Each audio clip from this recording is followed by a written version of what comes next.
This is the Ottawa Senators Outlook. Here is your host, Jack Henry. Hello everyone, welcome to the Ottawa Senators Outlook. My host Jack. This is my recap reaction to the Red Wings game, so let's get right to it. So the Senators come away with a 4-3 victory over the Red Wings. So in the first period, Thomas Chabot scores to make it 1-0 Ottawa, and Fabian Zetterlund with his first point, getting an assist with the Ottawa Senators. Later in the period, Tim Stützle scores to make it 2-0, and that's all you get at the end of the first period. The Sens are up 2-0. In the second period, David Perron scores a minute 33 in to make it 3-0.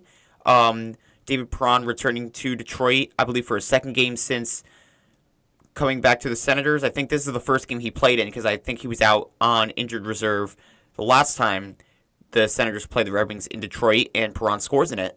So that's the only goal that happened in the second period. So after 40 minutes, the Senators are up 3-0. But then Patrick Kane scores on the power play to make it 3-1. But then Michael Amadio makes it 4-1. But then things get a little bit scary for the Senators because Lucas Raymond scores to make it 4-2. And then Tarasenko scores to make it 4-3. And we're able to hold on. So thankfully we did, because this was not a game we could afford to choke, and we didn't. So the Senators come away with a 4-3 win. The goaltending matchup was Linus Ullmark, originally versus Alex Lyon, and Lyon only stopping 7-10, and Cam Talbot comes in and stops 21-22. Ullmark stopping 31-34. So again, another good outing by Linus Ullmark in this game, and with the win, the Senators improved to 38-28-5. They have a total of 81 points. The Red Wings fall to 33-33-6. They have a total of 72 points.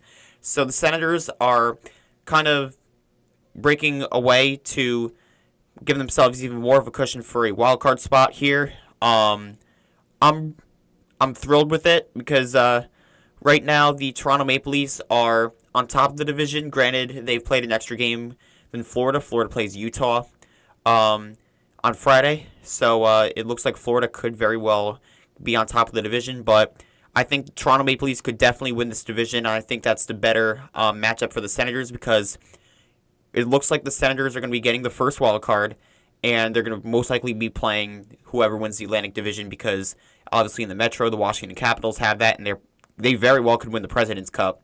So I think the Senators would probably hope for Toronto rather than Florida, just because I think we have a better shot at winning that series. I'm not saying we're going to win it, but again, just got to hope for the better matchup.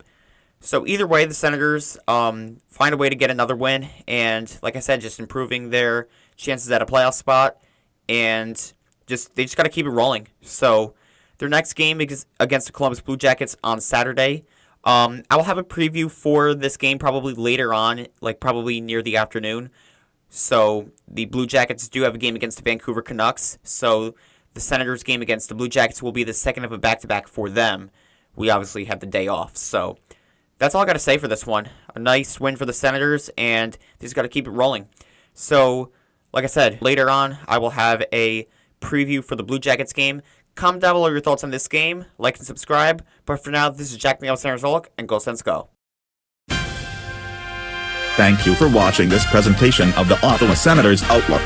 For more of this podcast, click on the videos on the left, and subscribe by clicking on the icon on the right.